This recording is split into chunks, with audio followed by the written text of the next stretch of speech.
Hey there, welcome to Fumble Forward, where we explore turning life's imperfect moments into growth moments. I'm Akuya, your host. Get ready to laugh, maybe shed a tear, but most importantly, be inspired to live a life with intention. Let's dive in. So, can we talk about that intro? Your girl put together a theme song for Fumble Forward and a closing song as well. And it was so much fun to do. Now, don't get me wrong, there was absolutely frustrating moments of creating the right upbeat, friendly tone that I wanted to have for this podcast. But it also just reminded me of how even though you don't know something and you're learning something, it can be fun, even in the frustration of not knowing where I'm going. It was just a blast. And I love to hear your feedback on what you think about the intro theme song is what I'm calling it, because it was really, really fun to do. And just a testament to the awesome changes and updates that are going to be happening here at Fumble Forward. We're not stopping. It's the momentum is a going, and literally talking about changes, talking about updates, because if you can just think back to the first episode I had, it was literally supposed to be a dry run, and I'm like, no, I'm gonna commit to this imperfectness and just publish this post. So really a pat on the back to myself and you all that have been here since the beginning.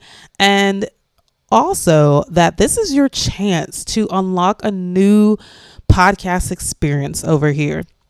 By joining our text messaging group, you get episode updates sent right to your phone, ensuring you never miss a moment of Fumble Forward gems, because the gems are just dropping over here. And these texts don't feel like spam. They feel like encouragement, because that's what they are. So all you have to do is text JOIN, JOIN, to the number 877-509-1404. And details will also be in the show notes for more about the texting group. And so now we are going to dive into part 3 of a 3-part series called What Waiting Reveals. And this is really connecting to this season's theme around a wait well worked. Just unpacking all that it means to wait, to be waiting, to anticipate a wait, how to make the most of a wait, all the things. And for this episode, I had this thought. Can you imagine waking up and your family is gone all at once? Yes, these are the kind of thoughts that run through my mind on an occasion. And really that with everything that happened in 2020 with the pandemic and the resurgence of the Black Lives Matter movement, it was a forced reset. At least I know it was for me. And one of the things that this forced reset did in a lot of ways was reveal what I care about. And that's what today's episode is about. How waiting can reveal to us, what the heck do you care about? When no one's feeding you recommendations, when no one's giving you advice, when you're not bombarded with different social media posts and campaign ads, what do you care about? And really, this was a moment that really shifted the trajectory of where I was going prior to this. I feel like I was very in the mindset of get through graduate school, get a job, do well at that job.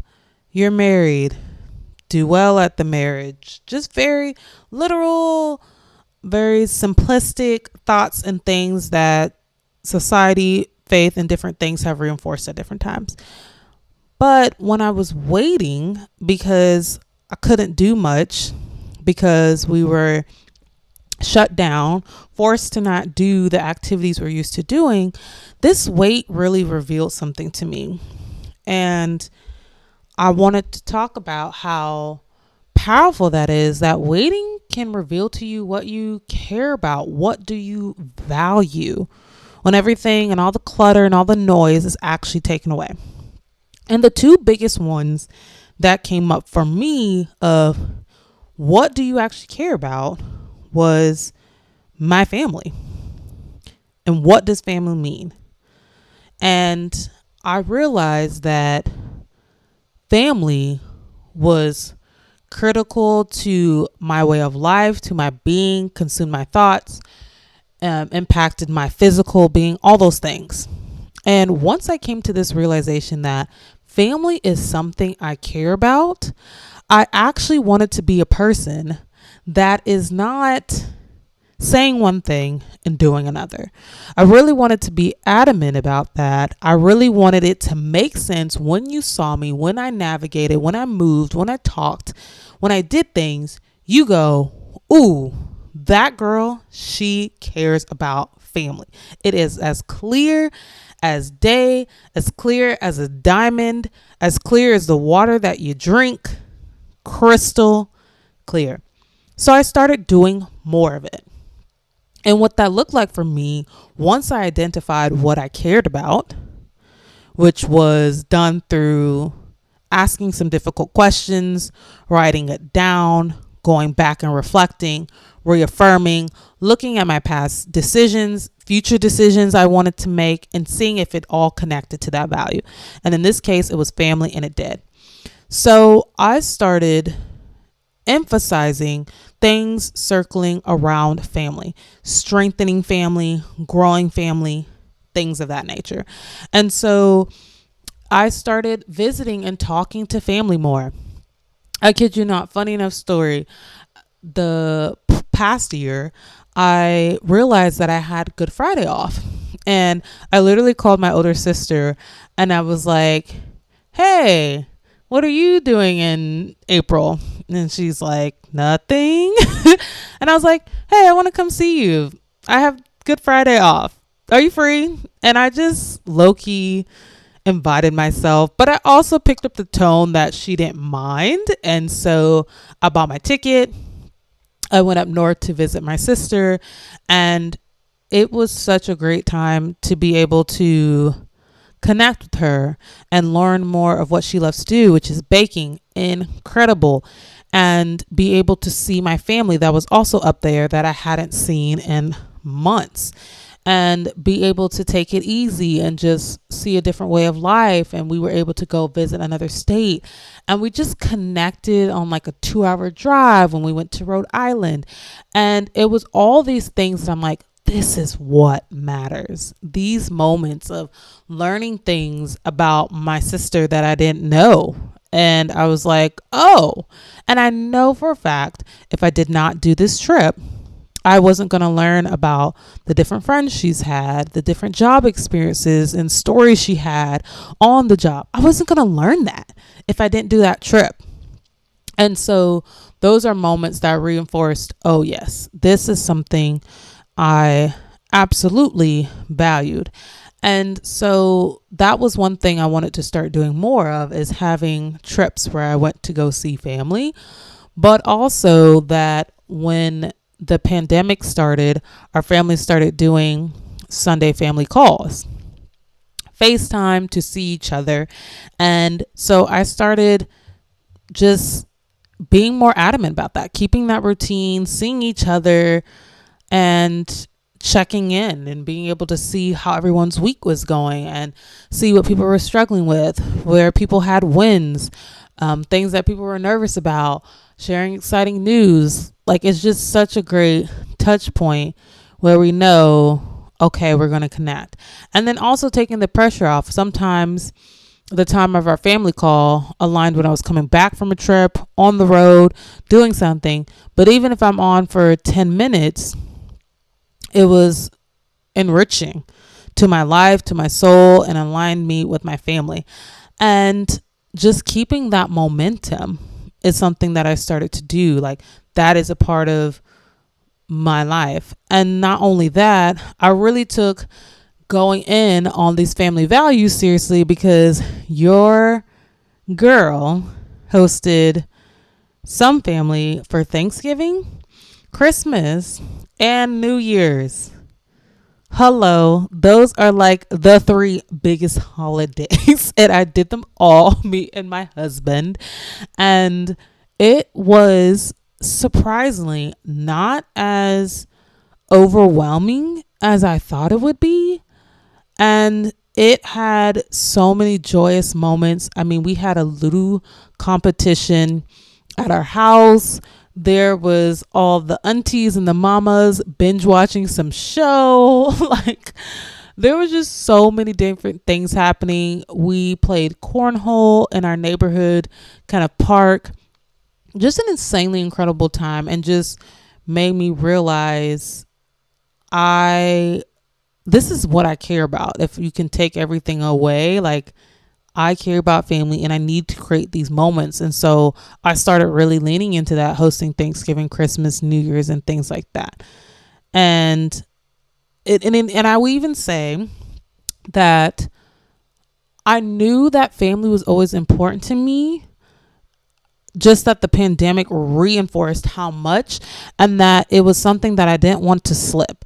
You know how things slip in your life depending on different things you're going through, but some things can like never slip. And this was one of them. Even when I was looking for my hubby, that was years of waiting. I mean, I was in that stage where, all your best friends have boyfriends in high schools and you're the only one who's single. Hello, not fun at all. Actually, very miserable. And if you're fortunate enough where your friends of your boyfriends are kind, they'll let you be over there hanging out like a third wheel, and you kind of survive. But it's terrible. But in those years of waiting, I got clarity and knew I need a family man. This is important to me. I like to hang out with my family. I like to celebrate birthdays, graduations, weddings, random trips. I don't even need a reason to see my family. I need a family man. And so that was something that I looked for in my season of waiting before I found my husband. And we're on the same page about that, about hosting, having family over, doing, encouraging, and supporting family. So that was really big for me. Another thing that a season of waiting revealed to me that I care about is my faith. My faith is huge. And I started really going in and aligning more steps to reflect that. That included me finding a church home. That included me participating in small group within 3 months of me finding my church home, which is huge because I've been to so many churches where I didn't get engaged for months, years even. And it made such a big difference because I didn't feel as connected to those churches as I do to the one I go to now, because I got plugged in. And I started going to a small Bible study group. And then through that, I found a place to serve. And now I'm serving with the 1-year-olds and the infants. And I just used all these moments. It ended up being a great place for me to practice and get comfortable with being around little kids for when that time comes for me to have my own kids. And I'm leaning into being vocal and sharing my faith in public and private places in a way that I didn't necessarily do before because I was scared of the what ifs. And so waiting really revealed to me what I care about: faith and family. Those are huge. And I hope for you that in your season of waiting, you get revealed, what do you actually care about? What are those core values for you? And that you take all these different parts in. Part one of, understanding what you need to be doing. Do you need to move or be still? Which is what we talked about in part one. And then part two, getting revealed who your friends are huge. And now in part three, what do you really care about?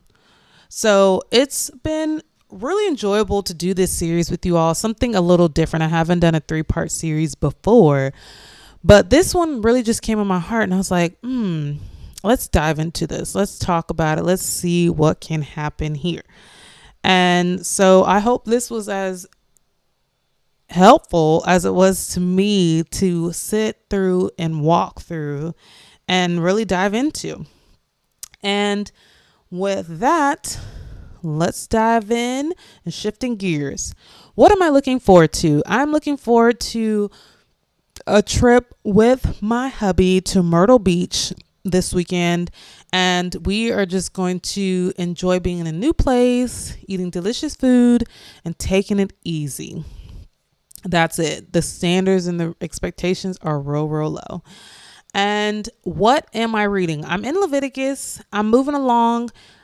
I'm going to be honest, it's kind of feeling slow right now, a bit boring. It's a lot of sacrifices and understanding the sacred 10 and just things that are not as juicy as things were in Genesis when we were learning about people's messy behaviors, But we're moving along. We're moving along.